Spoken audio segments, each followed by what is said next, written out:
Hello fellow seesawers. As part of our isolation pack, we are going to look at our regeneration process that we've been doing at our middle vineyard, Springvale. It's 800 metres above sea level, Annan Grove being 700 and Balmoral being 900 metres. Pip and I bought this property in 1991, in fact, and one of our goals was to fence the whole creek system off and to let it regenerate with trees and shrubs, try to control the noxious weeds that are here, which has always been a big problem.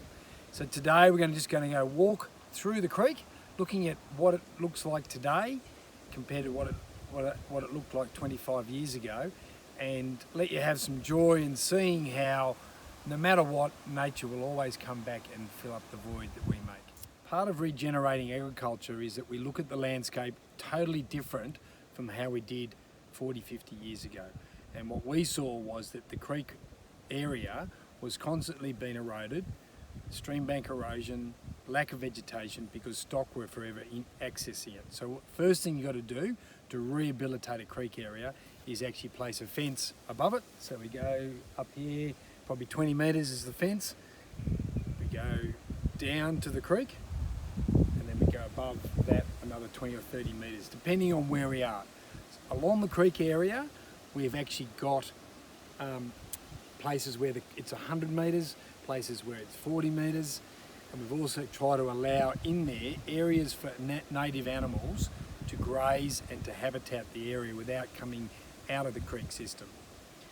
When you look at what this has done, it actually gives a real lift to you as a person. So when I can look back at 25 years, there's a few things I realise. One of those is that human time frames are too short for nature. So we look at wanting to see a result quickly. And then by the time we get to 2020, we want results instantly. Well, nature just doesn't work like that. So this process here is an ongoing process, and it would be lovely to come back in 100 years' time to see how nature had found its balance back in its own ecosystem. The first thing that happens when you close a creek system off is you actually get an abundance of noxious weeds, and we're still fighting that battle with particularly blackberries.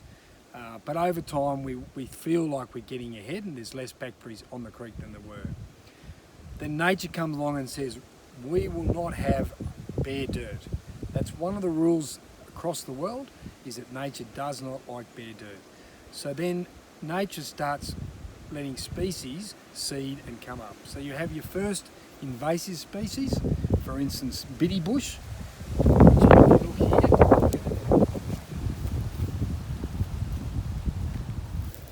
So this is bitty bush. And to most farming systems, this is a weed, but it actually has a role to play in the system.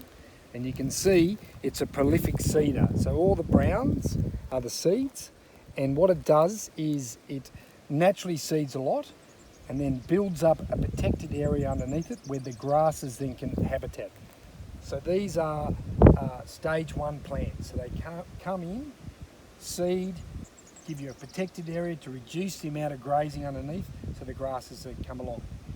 Fascinating enough, once that process starts, ants and scale slowly kill this plant off. As you can see here, this one's actually died now, and underneath it, we've now got all the grasses growing. So the stage 1 plants don't live forever. They come in, they cover the area, then stage 2 and stage 3 come through. And stage 2 plants are grasses or wattles. So what we've actually got in here at the moment is a massive regeneration of black wattle, and that's come through in the last few years because those plants have grown up high enough to seed, and then we get the regeneration occurring. And fascinating enough, in the millennium drought, if you go behind the wattles, you can see the tall baby eucalypts. And what actually happened was, in the millennium drought, the plants themselves, right at the end of as the drought broke, seeded massively, and then 2010 and in 2011 were wet years, and we got a beautiful germination of yellow box, Bundy box, viminalis, and also one of my favourite plants, the green mountain hickory wattle. And now that's a wattle, unlike the black wattle here. That wattle lives for 70, 80, 100 years, while the black wattle lives for 20 or 30 years in our natural system. So when we bought this property, this whole area we're looking at was actually open space, and we used to camp and picnic on the creek, and you could drive all the way through. And then today we've got this ecosystem that's rebuilding itself and presenting us with an opportunity in days like at the current moment to sit and contemplate the power of nature and the beauty of nature and how wonderful it is. So what we'll do next is we'll wander down actually into the creek, and we'll have a better look at what's going on the actual creek itself.